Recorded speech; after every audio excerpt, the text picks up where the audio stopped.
Welcome back again to my YouTube channel. At panibagong araw na naman, Monday. Trabaho na ulit.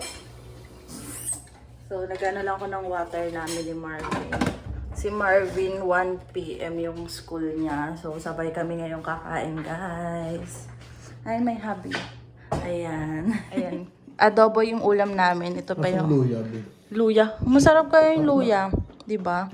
Ito yung niloto kong adobo nung nakaraan. Ngayon pa lang na... Nagkain ka na ba ng adobo nakaraan?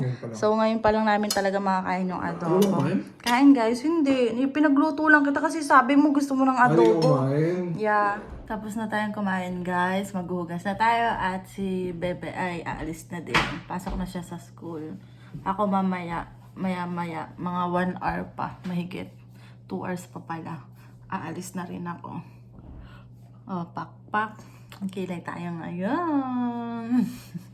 Kilay. Bali nag-ano ko, orange. Ayan o, orange ko. Anong bus mo? Di ko alam. Nangarap ako. Mag-16 ka? Bye-bye na, guys. Bye, bebe. Busy at wala yung bus niya. Na-stress sa bus niya. Alis na si Marvin. Bye, bebe. Ay, naka-headset na. Hindi na ako narinig. Lamig, ang lamig, ang lamig. Wala daw siyang suot pang loob dun sa kanyang pants. Loko-loko to. Be! Bye-bye! So, yun guys. Nakalis na pala si Marvin. Then, ay, nga pala, pagkagising namin, napaalala agad sa akin ni Marvin na, be, yung check mo nga yung bank account mo kung dumating yung sahod mo. So, ganyan na nga. Check ko, sabi ko, be, wala pa rin. So, sabi niya, email ko na daw yun sa HR. So, ina-email ko na kasi Monday naman magre-reply na. Dahil nung Sabado at Linggo, wala silang pasok. So, hindi na ako nag-email. Ngayon na lang, nasa isip ko, hintayin ko hanggang ngayon. Ay, wala pa rin. Tapos sabi niya, nung in-email ko, sabi ko, may concern ako about sa sahod ko kasi expect ko na last Friday ko matatanggap dahil for pang 2 weeks ko na natrabaho nitong last week.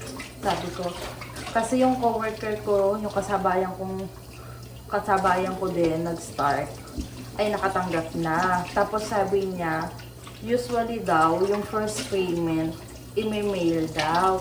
So sabi ko, what do you mean mail? Sabi ko, parang pinapa-clarify ko kung paano mail ba yung tinutukoy niya. Kasi yung kawork ko, direct na sa account niya. Tapos, sabi niya, sino daw yung katrabaho ko? Baka daw matagal na sa kanya. Sabi ko, hindi bago lang din daw siya.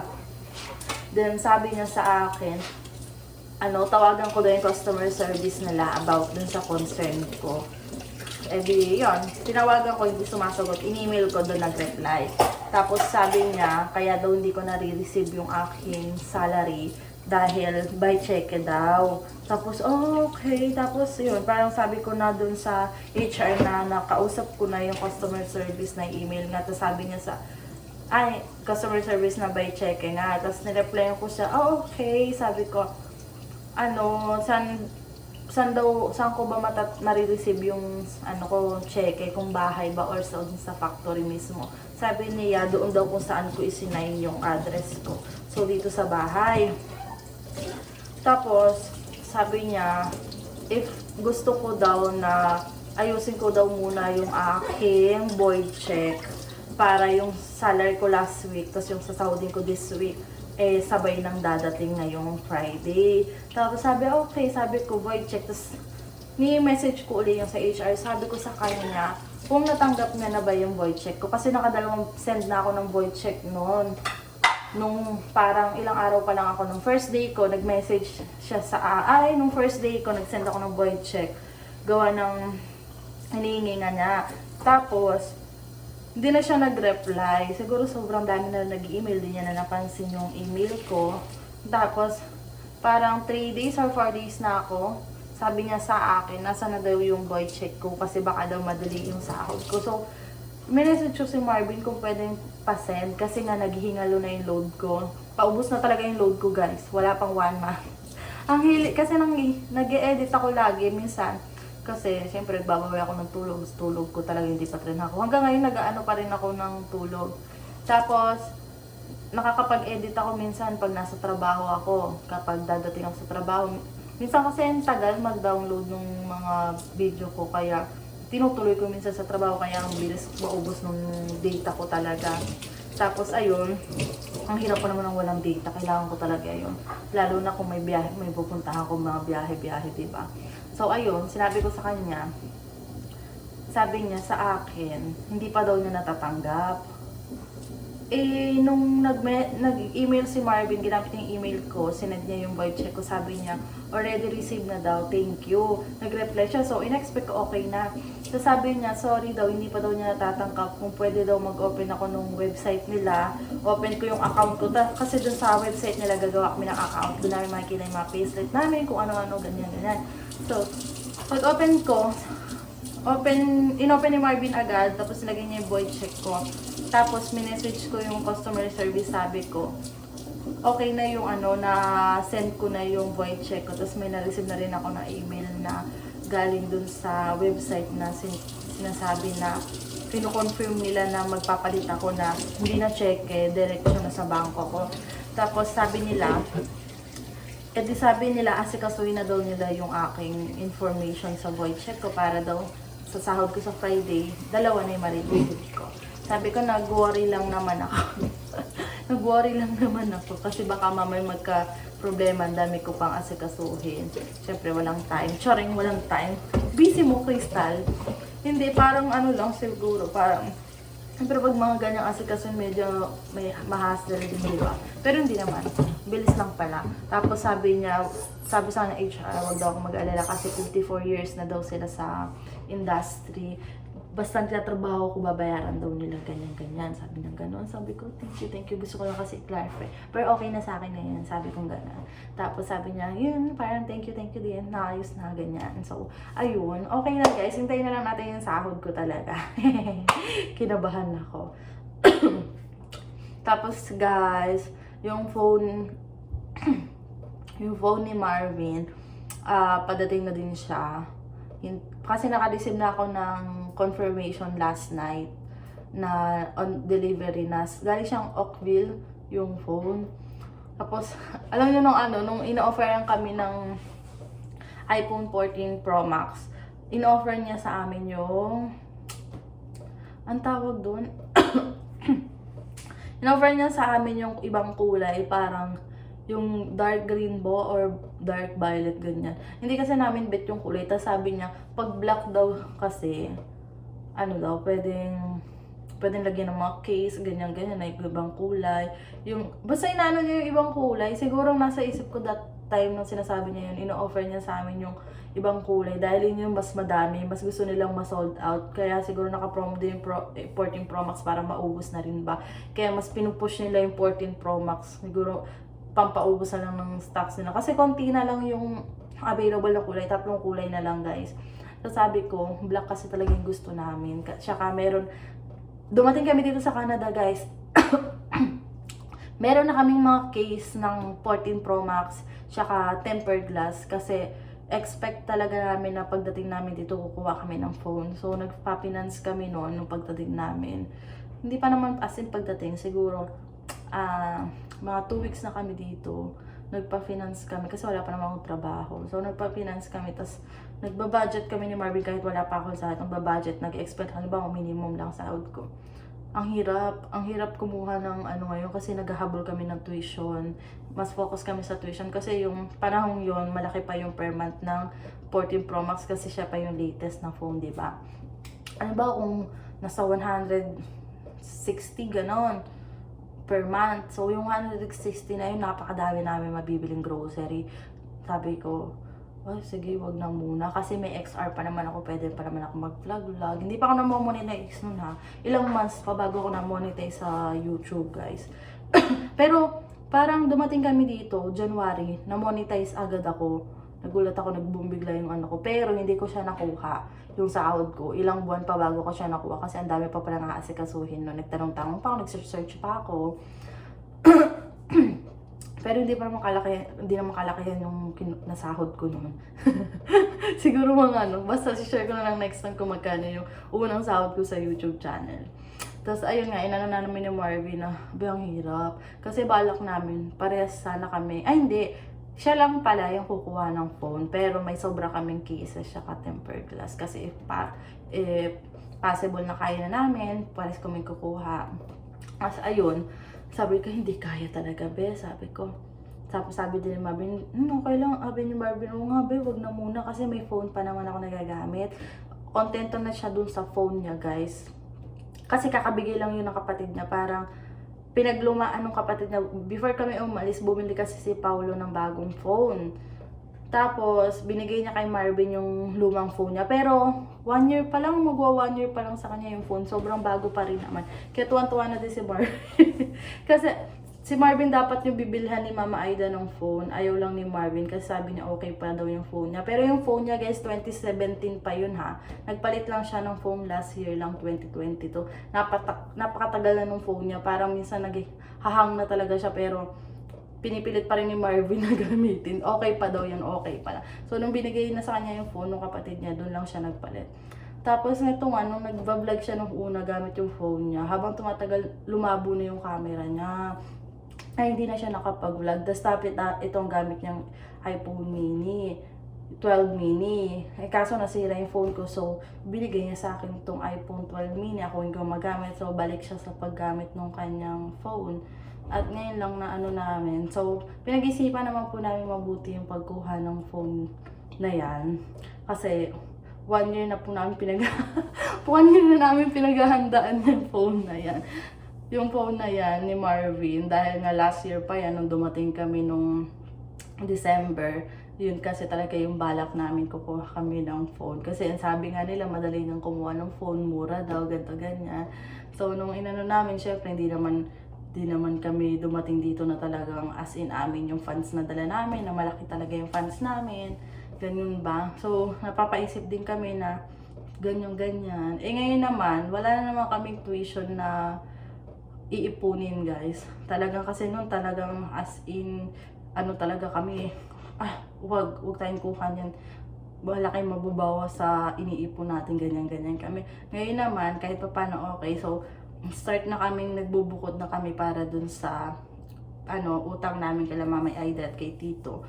Para before graduate si Marvin ng April, sana kompleto na namin lahat. Kasi magbubukod na rin kami for my tuition na kasi. So, di ba, mag-aaral si Crystal. Push lang natin yan. Kasi talaga ako mag-aaral, guys. Bumalik sa pag-aaral kasi gusto ko talaga maging part ng medical field. Kung hindi man yung pangarap ko talaga maabot ko agad ngayon, okay lang. At least makapasok ako sa medical field. Tapos unti-unti tayong tataas-taas, di ba? Kasi inaano naman ako, pinupush talaga ako ni Marvin kasi naniniwala daw siya sa akin. Kasi ako naman, pag may gusto naman talaga ako, pinupush ko lang din. Push talaga ako kasi nung that time, nung bago ako mag-college talaga, hindi ko pa talaga alam kung ano talaga yung kukunin ko. Pero yung pangarap ko talaga maging part ng medical field talaga. Kaso ang hirap pong kasi batang-bata pa rin ako. Hanggang ngayon nga, hindi pa ako mature, di ba? Pero ngayon ko lang nare-realize na kung ano yung mga magagandang bagay na makakatulong talaga sa akin. Tapos yun, dahil nga kay Marvin, syempre 5 taon yung pagitan, madami siya natuturo. Tapos yung mga namimit namin na matatagal na dito. Tapos yung basta ang dami namin natututunan. Tapos yung ibang mga nagko-comment. So, pasensya na po kung hindi ako nakapag-reply ng mga comment minsan nakapag-reply naman ako, madami naman po ako nare-replyan. Kasi minsan sa may app kasi ako na tinitingnan lahat ng comment. So, sobrang daming comment. Kung ano yung mga una ko nakikita siya, yung nare-replyan ko. Tapos pag open ko uli mamaya or kinabukasan, ang dami na naman comment. Kasi iba-ibang video yung mga kinokomenta nila. So, halo-halo siya. Hindi ko siya nare-replyan kung alin. Diba, yung upload ko ngayon, hindi lang iyon yung nakikita kong comment dun sa app.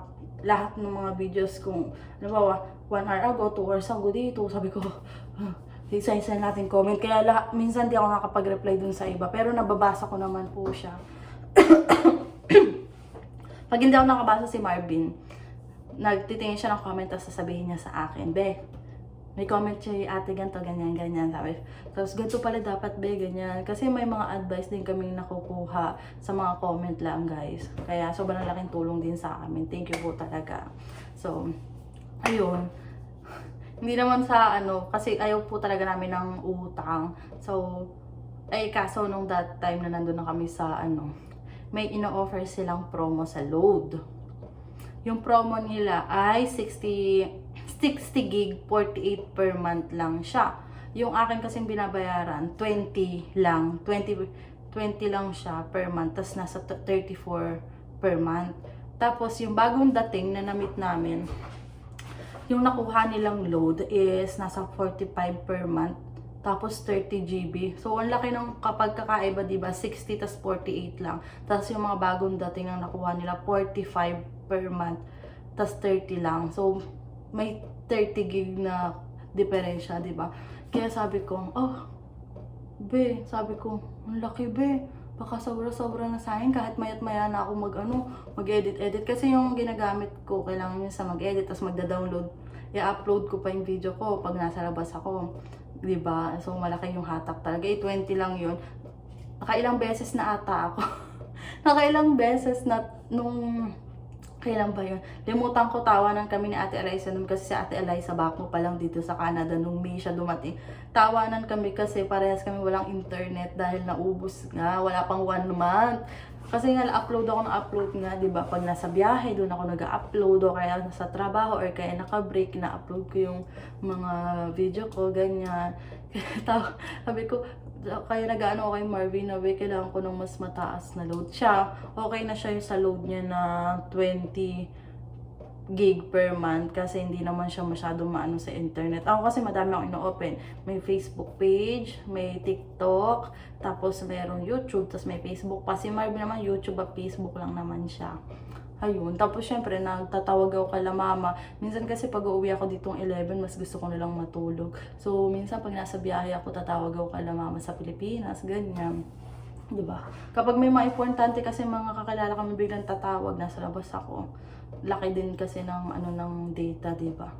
Kaya sabi ni Marvin, ano be, kuha na lang tayo yung hulugan na lang para ma-avail natin yung promo ng load, sabi niya sa akin. Kasi compete pa kami ha, natagalan kami kasi nagko-compete pa kami ni Marvin. Tapos kasi kung every month ganito yung babayaran natin, kaya naman ng budget natin, magbubukod lang tayo ng nasa $100, parang kunwari 150 every month para sa phone, kasama na yung load, sabi ko. Kasi yung kanya naman, 34 pa rin naman. So, mag-add lang naman kami, sabi ko kay Marvin. Sabi ni Marvin, okay lang naman, be. Sabi ko niya ganun. So, okay. Grab namin yung ano. Tapos, mas pinili nga namin yung 14 kasi mas mura siya. Hindi naman nagkakaiba yung tsura niya. Tapos, ang dami rin mga feedback na mas maganda daw yung 14 kaysa sa 15. Dahil yung 15, ang habol din kasi namin sa phone, yung magandang camera talaga.